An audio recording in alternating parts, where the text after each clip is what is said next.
Bonsoir et bienvenue dans ce nouveau numéro de Cyberéthique. Ce mois-ci, nous parlerons de souveraineté numérique suisse et ses enjeux. Souveraineté numérique suisse étant donc la capacité d'un État à mettre en place des mécanismes permettant de garantir l'intégrité des données, des infrastructures et techniques. Pour en débattre, j'ai le plaisir de recevoir aujourd'hui Yves Piton, directeur Business Solutions de la société Elka. Mais écoutons d'abord Antoine Coetsier, cofondateur et directeur des opérations de la société Exoscale. Exoscale est une société que nous avons créée ici à Lausanne. Nous avons célébré juste ce début d'année les 10 ans d'existence du produit. Et Exoscale propose de l'infrastructure as a service. Donc, un mot anglais, mais qui veut dire qu'on donne du calcul, du réseau, du stockage à la demande pour les équipes de développeurs qui viennent héberger leurs applications. Donc, ils vont pouvoir commander et en quelques secondes avoir les ressources nécessaires. Et on va venir simplement leur facturer à la demande les minutes, les secondes de calcul qu'ils ont utilisées. Aujourd'hui, l'entreprise, c'est 75 collaborateurs distribués en Suisse, mais aussi à travers l'Europe. On ne le sait peut-être pas, mais quand on utilise nos services au quotidien sur nos applications mobiles, le téléphone, pour réserver une table au restaurant, pour faire des courses en ligne, eh bien, toutes ces applications, quand on les utilise, elles ont besoin d'une infrastructure informatique. Et cette infrastructure informatique, eh bien, elle se passe dans le cloud. Et le cloud, ce n'est pas uniquement l'endroit où tout un chacun, on poste nos photos, c'est bien plus que ça. Et il faut savoir qu'aujourd'hui, ce fameux cloud computing, eh bien, il est en grande partie détenu par 3 grandes entreprises américaines, à plus de 2 tiers des parts de marché, que sont Amazon Web Services. Donc la librairie en ligne s'est convertie à faire de l'infrastructure numérique, Microsoft, et le dernier qui est aussi Google. Donc aujourd'hui, nous sommes, dans notre quotidien, tous dépendants de ces 3 énormes entreprises sur notre devenir numérique.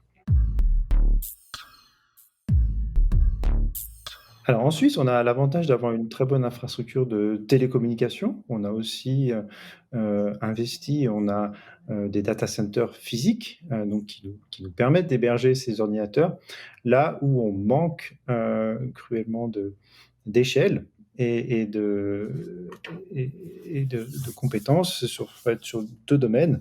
Sur cette partie qui est fournir le calcul, les services pour construire les applications, nos applications mobiles, nos applications web, et puis surtout nos compétences. Donc il faut savoir qu'aujourd'hui, le pouvoir, comme on dit, est dans les mains des développeurs. Donc les développeurs qui conçoivent les applications qu'on utilise tant, ce sont eux en fait qui créent l'intelligence. Et donc ce sont eux qu'il faut absolument retenir et surtout former pour pouvoir en fait créer tous ces services cloud, tous ces services numériques. On a cet effet de dépendance qu'on a cité avant, qui dit dépendance, dit toutes les données se retrouvent concentrées aux mêmes endroits, hein, dans très peu d'endroits. Dans les données, il y a les données personnelles qui sont mes données d'état civil. Hein, dès qu'on utilise un service, dès qu'on fait un achat, on va renseigner son nom, son prénom, mais bien plus que ça finalement. En utilisant l'internet, en utilisant toutes ces applications, on laisse des traces, on laisse un profil, on laisse des habitudes d'achat qui vont toutes se retrouver au même endroit. Et là, on a tout de suite la possibilité par des acteurs qui vont être très concentrés d'utiliser la puissance de calcul et de faire des statistiques, de faire du profilage sur ces données qui sont personnelles. Voilà, quelles sont mes habitudes d'achat, ça peut être ou mes habitudes de santé.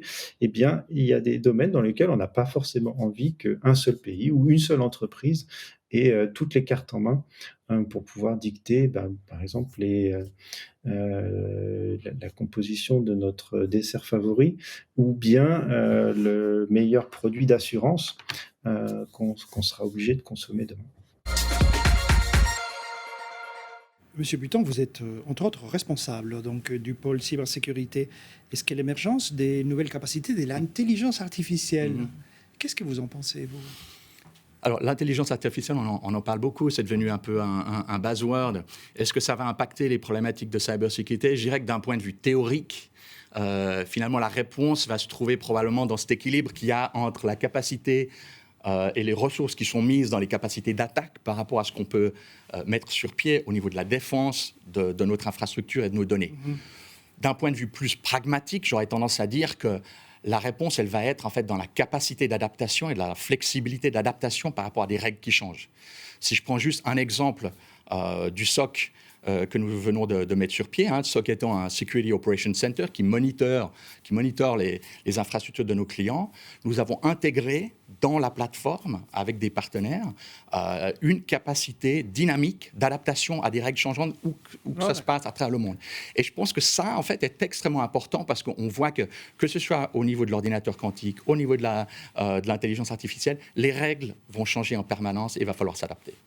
De votre point de vue, vis-à-vis de la Suisse, la souveraineté numérique, pour ce petit pays, elle a quelle valeur?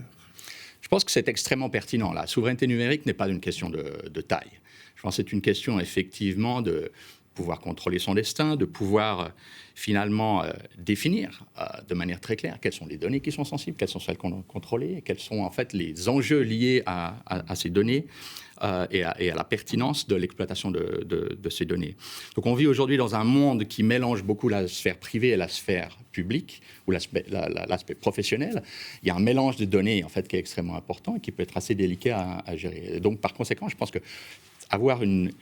répondre aux bonnes questions, se définir en fait de manière claire quelles sont les données qui sont importantes, qui doivent être protégées et comment les protéger, c'est une thématique qui est indépendante de la taille et je pense que par conséquent c'est extrêmement pertinent pour la Suisse aujourd'hui. Pour la Suisse, et d'ailleurs je pense que tous les États, tous les pays regardent en détail aujourd'hui, peut-être il y a 30 ans ce n'était pas le cas, mais aujourd'hui regardent en détail ce qu'est la souveraineté numérique et comment est-ce qu'on l'applique. Absolument. On le voit dans tous les pays à travers le monde, avec peut-être des sensibilités différentes, avec peut-être des approches différentes, parce qu'il y a des logiques liées peut-être à la protection en fait, de la sphère privée, des problématiques plus liées à la pérennisation de l'infrastructure, à la résilience des infrastructures critiques, des thématiques plus régulatoires en fait, et législatives à mettre sur pied, mais tout le monde s'en occupe, et je pense que c'est une bonne chose, absolument. Et y a-t-il des domaines dans lesquels la Suisse devrait agir ? Absolument, mais je crois que dans l'ensemble, la Suisse n'a pas véritablement de domaines qui sont laissés pour compte. Je pense que l'approche a été prise de manière transversale, de manière assez large. J'aurais tendance à dire que dans l'ensemble, il y a probablement un certain nombre de sujets qui vont devenir beaucoup plus prépondérants. Par exemple, le secteur bancaire. On peut s'imaginer aussi au niveau de la santé d'avoir des gros efforts qui vont être faits. Et si on regarde aujourd'hui au sein d'Elka, on accompagne autant des institutions publiques, des industries en fait, comme le secteur bancaire, ou par exemple la numérisation du monde judiciaire en Suisse. Donc on voit en fait ces thématiques-là qui prennent de l'importance, qui sont nécessaires dans l'évolution d'un pays et qui nécessitent d'avoir la sensibilité adéquate par rapport à cette souveraineté. En quoi la souveraineté numérique est un défi pour l'innovation suisse ? Ça, c'est une bonne question. Il ne faut pas oublier que la Suisse est un vivier d'innovation, de création de valeur, que ce soit au niveau des biotechnologies, au niveau du secteur bancaire, des services technologiques et de la blockchain. Si on regarde ces startups et ces modes d'innovation, on est toujours à court de ressources. Donc il y a toujours en fait des conflits qui ne sont pas évidents à gérer pour ces sociétés qui doivent d'un côté protéger leur propriété intellectuelle, protéger leurs facteurs de différenciation et de l'autre côté adresser leur cœur de métier, qui est effectivement de pouvoir développer dans leur monde des services particuliers. Donc c'est un paradoxe en fait qui n'est pas évident à gérer, et quelles que soient les compétences, on voit en fait que ces sociétés, ces startups doivent pouvoir être accompagnées, doivent pouvoir être aidées, parce que toutes les compétences nécessaires ne peuvent pas être contenues, je dirais, dans des petites sociétés. Et c'est pour ça en fait qu'en Suisse, on a une plateforme qui permet d'accompagner ces startups, qui permet aussi, que ce soit au niveau privé, au niveau public, de les aider à adresser ces challenges aujourd'hui. Alors une dernière, puisque le temps passe très très vite malheureusement. Est-ce que la Suisse fait suffisamment pour réduire la fracture numérique de ces institutions? Alors, c'est un sujet sensible et un sujet qui me tient à cœur. Je pense que oui, il y a une fracture numérique. Il faut en parler, il faut l'admettre. Quand on pense aux générations qui avaient l'habitude d'avoir leur guichet de poste en fait, à proximité, il y a un travail nécessaire qui doit être fait pour accompagner toutes ces générations. Et aujourd'hui, si on regarde la Suisse, il y a tout un travail qui est fait sur les infrastructures, que ce soit au niveau des services publics, que ce soit au niveau des services privés.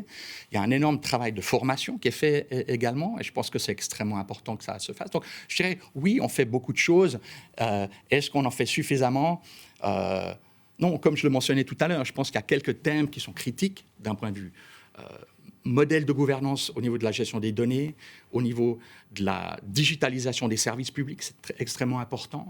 Et d'autre part, en fait, dans l'identification et la sécurisation, en fait, au niveau de la résilience de toutes les infrastructures critiques. Et je pense que quand on aura atteint tous ces points-là, on pourra effectivement être encore plus à l'aise. Mais aujourd'hui, je pense qu'effectivement, on peut être relativement satisfait de ce qui est en train de se passer. Merci Yves, merci en tout cas pour ces riches échanges.